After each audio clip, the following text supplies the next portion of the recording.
the ground until the account runs out. I'm gonna work through the sequences until the account runs out in a few hours. That's it. I think that's instead of going out and risking storm, I'm just gonna do that. Because I was looking at the Doppler and it's like this fish. There's like very scattered. Any place, anywhere could like be a Planned Parenthood for thunder. I don't want that. Actually, no, wait, that's not. Be a nursery for thunder. No, whatever. Incubation room, incubator. A group workspace for thunder. Potential. Okay, shut up. Let's do it. Availability.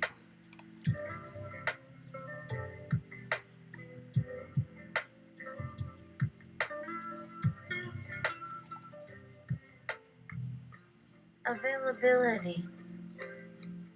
The availability heuristic is judging the frequency or probability of an event by the ease with which examples of the event come to mind.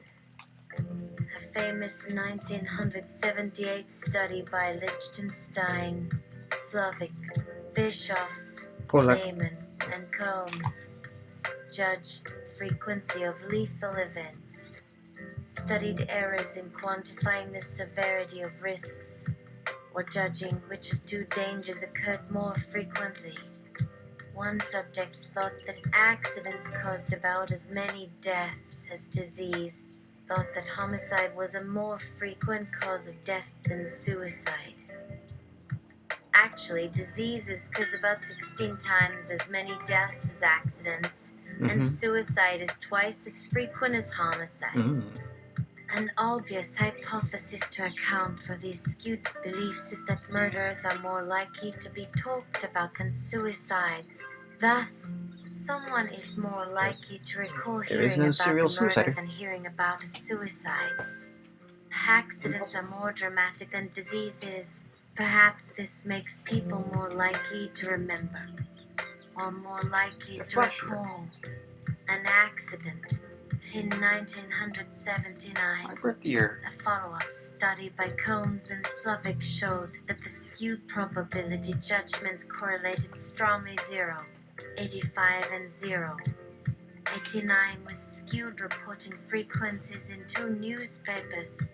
This doesn't disentangle whether murders are more available to memory because they are more reported on, or where the newspapers report more on murders because murders are more vivid, hence also more remembered. But either way, an availability bias is at work. Selective reporting is one major source of availability biases. In the ancestral environment, much of what you knew, you experienced yourself, or you heard it directly from a fellow tribe member who had seen it. There was usually at most one layer of selective reporting between you and the event itself. With today's internet, you may see reports that have passed through the hands of 6 bloggers on the way to you. 6 successive filters. Compared to our ancestors, we live in a larger world, in which far more happens, and far less of it reaches us. A much stronger selection effect, which can create much larger availability biases. In real life, you're unlikely to ever meet Bill Gates. And if he lives within walking distance, you may have already noticed him. But I could never be one of the 6 people who alerted you to Bill Gates. Your experience would need to be sufficiently different for this to matter.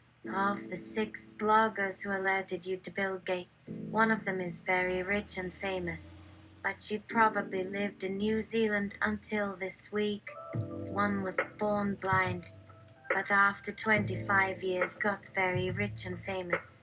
One has lived in a bat cave for 5 decades, but still stays up with current events. One had to hunt with his bow for meat in order to live. One started her career by sneaking into film in-depth documentaries. They made some DVDs which you may have seen. And one, perhaps Bill Gates. Bill Gates has made many other events, objects, or concepts available to memory.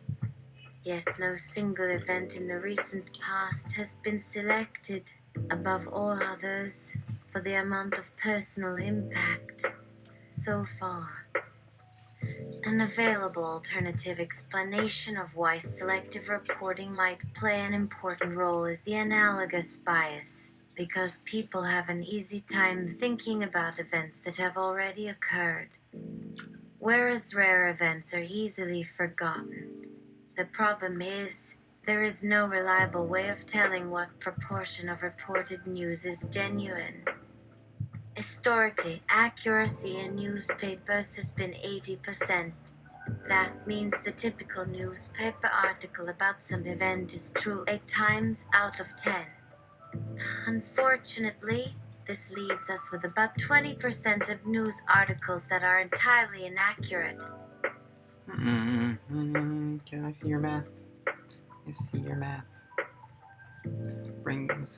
We get even worse accuracy in tabloid gossip magazines and websites, with rates that hover around 70% and can drop as low as 60%. So we know that newspapers are prone to fallacies, but we are more likely to encounter even larger scale bias in online gossip. There are no good methods for spotting false news stories online. And this is actually just the tip of the iceberg of problems. A new paper estimates that most conspiracy theory content in blogs and news groups is untrue. One review article, News Tabulations from Internet Data, sums up the situation this way. Fortunately, the online news production process is inherently inadequate to provide valid and accurate news. This suggests a close match between selection and reporting. There is a bias in the sources themselves. If all that had not been bad enough, selection itself may be having more of an effect than previously recognized. Selection by publishers might be boosting the incidence of such odd and fantastic news items. And there is now evidence that people may be learning to think about rare events better. It turns out that for recent history, there was a shift in selection effects towards rare events about 20 years ago. Newspaper readers started reading about stranger news items rather than focusing on familiar events. Thanks, World News Weekly. A comparable shift may also explain how murders got to be so much more vivid than suicides from a sociological standpoint. Pandemic also affects that. Our current media-centric civilization is hugely responsive to such availability effects. For instance, it selects for the coverage of politicians who tell tall tales or dazzle the populace with conspiracy theories. Or message twins on perhaps Instagram especially stories about NASA you look at or Area 51. I hope you have a good and night. Just like many past times when like fun there. Things get worse before they get better, it appears that in the next generation of journalism, our selective reporting problems may increase again. We may already be witnessing the start of an avalanche of online coverage that has not yet led to increased accuracy in online news. There is growing evidence of what people believe should be available for reading. They expect and demand that weird stories will start appearing everywhere online, that everything interesting will become available. The technology itself makes that happen much more easily. On average, fewer than 1 in every 1,000 blog entries appear to have a large dose of nonsensical content. Yet anyone can simply by changing one parameter produce several times this large amount. For even today, many mainstream newspapers publish odd stories that are almost wholly untrue, such as an item claiming that John McCain and Barack Obama were raised as conjoined twins in Kenya. So even when selectivity does lead to something, it can turn out to be inefficient and thus costly. Kane doesn't have an The accent. recent global tendency is not leading to more accuracy or even verisimilitude in online news. Selection may be having less impact than previously estimated. Several AI programs were once proposed to think of media, select stories from a list, and show them to subjects for the first time. The selection itself might create more vivid versions. Suppose that in the near future, as available bias is being increasingly investigated by those who monitor and shade such influences, someone introduces AI research which in principle could support this hypothesis in an artificial setting, yet which, if introduced into real life, might actually harm selection and reduce the amount of non-fictional and normal content which makes its way into mass media. These kinds of AI research could be in part used by media developers to balance the media with more balanced reporting of the news, or to invent AI programs which select newsworthy content from blogs or elsewhere and introduce them into mass media at the appropriate points. This could all have beneficial effects in making us think more accurately. However, the availability bias effect can make the system ineffective when the alternative theory of selection is introduced.